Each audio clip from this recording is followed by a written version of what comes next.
Okay, so I don't know about you, but it kind of feels like every week there's some new viral hack that promises to regrow your hair like instantly. Like rice water, onion juice, inversion method. There's always something that's trending. So I decided to research the most viral trends to see what's real, what's just hype, and which ones actually work. And honestly, even I was surprised by the results. If you're new here, my name is Deepa. I've lost and regrown my hair a few times now. And over the years, I've done so much research on hair growth, and I've just been sharing my findings with everyone. If I can help even just one person regrow their hair, then that makes me really happy. I realize now that this shirt color is probably not the right choice. I'm like blending into the wall, but it is what it is. Okay, before we get into this, don't forget to subscribe to my channel if you haven't already, and share this with anyone that might want to watch it. So I do have to say that I understand like wanting to try out these viral methods, especially like when you're going through something like hair loss. It can take such an emotional toll on you. Something that promises instant results is so alluring, but not all of them make sense biologically, which is why we're going to go into depth on each one in this video to see what the science actually says and what's actually made a difference for people. So let's start with the first one. And this one is everywhere. We are talking onion juice. Now you'll see a lot of videos online where people have long, thick, shiny hair, and they say it's all due to onion juice. And the reasoning they're saying is because it's rich in sulfur, which is an essential mineral in keratin production. And if you know anything about hair, is that keratin makes up 95% of your hair structure. Sulfur is also responsible for forming disulfide bonds in your hair strands. These are what give your hair its strength and elasticity. So in theory, applying sulfur topically could potentially help strengthen follicles and maybe even stimulate new hair growth. There's actually a small study back in 2002 where people with patchy alopecia areata applied onion juice twice a day. And after 6 weeks, over 80% of them saw visible regrowth compared to just 13% in the control group that were using water. Now the study was small, but it did show that onion juice might help in autoimmune related hair loss where inflammation is damaging your follicles. Now from what I've seen with people's reviews and results who have used it twice a week for at least a month, they say that their scalp felt warm and tingly after applying it, which to me means that it increases circulation,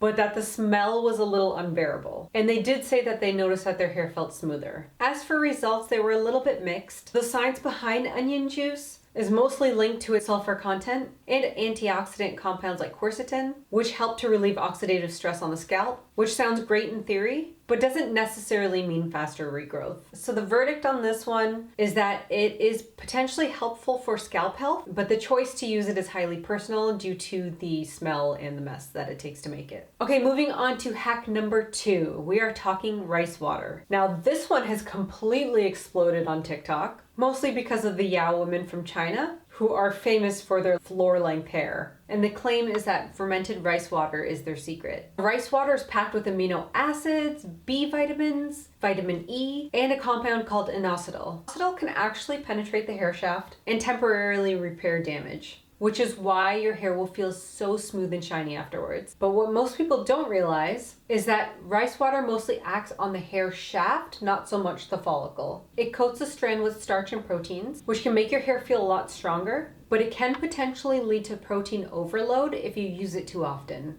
Now there's people online that have said that when they started using it, their hair felt really great at first, but after a couple of weeks, it started to feel stiff and that their scalp got a little bit itchy, which points to protein buildup. This creates a barrier that can make it harder for your natural oils and moisture to reach your hair strands. So while rice water can potentially reduce breakage and make your hair look super shiny, it's probably not really doing a whole lot to stimulate regrowth. It's more kind of like a cosmetic treatment than a hair growth hack. So the verdict here is it's great for shiny, silky hair, but not so much for regrowth. Okay, and on to hack number 3, and this one is just starting to like trend on social media, and this is the inversion method. Now it sounds a little wild, but it's actually really relaxing. Now the inversion method is when you flip your head upside down, and you're doing this for a few minutes a day to increase blood flow to your scalp. The logic here is that more circulation means more nutrients are going to your follicles, which means more hair cells are dividing and growing. And so it is true that blood flow plays a huge role in hair growth. Your hair follicles rely on oxygen and nutrients being delivered via circulation in your body, via the bloodstream, to stay in the growth phase. But the body already does a pretty good job of regulating scalp circulation. So flipping your head over Makes sense logically, but it might not create long-term change. But people that have shared online that they did do that while using scalp oils claim that it helps to make them feel calm and relaxed, and they do feel a warmth in their scalp, but that they didn't necessarily notice faster regrowth. But what does help is the scalp massage part. Gentle massage can activate mechanoreceptors, which are little pressure sensors in your skin,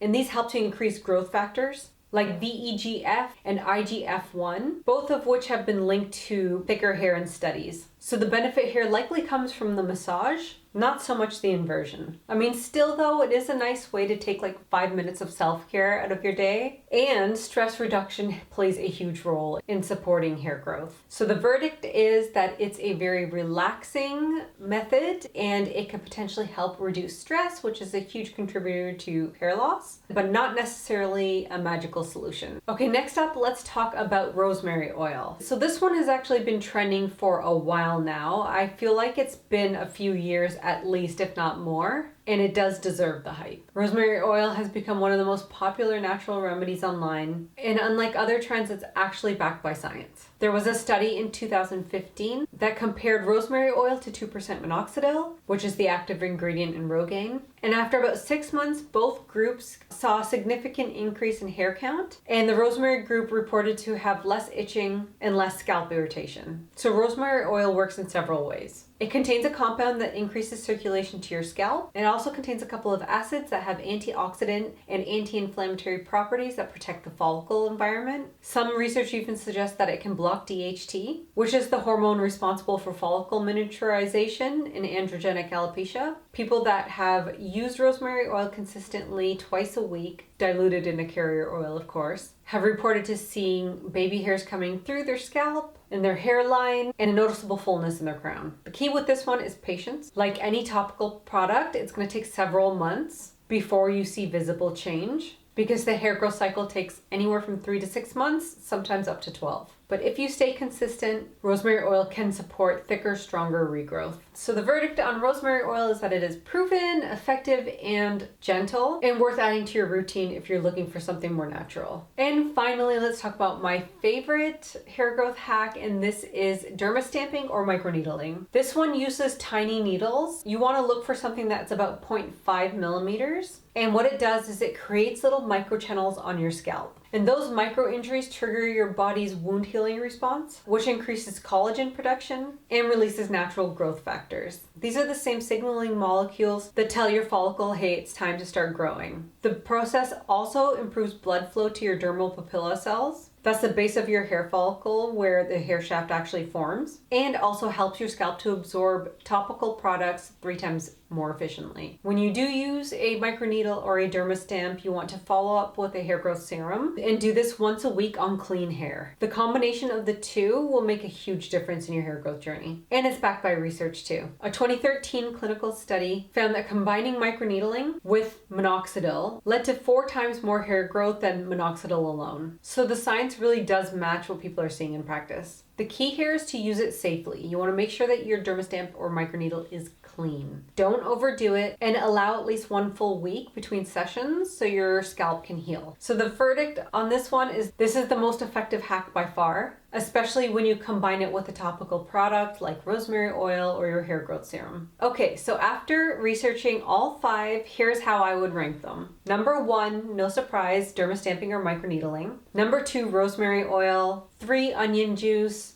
4, rice water, and 5, the inversion method. If you take away anything from this video, I would probably combine the rosemary oil with the derma stamping. Together, they target your follicle directly by improving circulation, reducing inflammation, and activating growth factors, all of which are backed by science. And the even bigger takeaway here is to not always chase the shiny viral trends. I know it can be so tempting, but most of them are just surface level and don't actually give you long-term results. True growth comes from consistency, balancing your scalp health, addressing internal factors, reducing inflammation in the body, reducing stress in your mind, and delivering juicy nutrients to your follicles so your cells can divide and grow. So I hope this video helped you guys, and I'll see you guys soon with another video. If you have any requests, let me know in the comments below, and any questions you can ask me in the comments below. See you guys.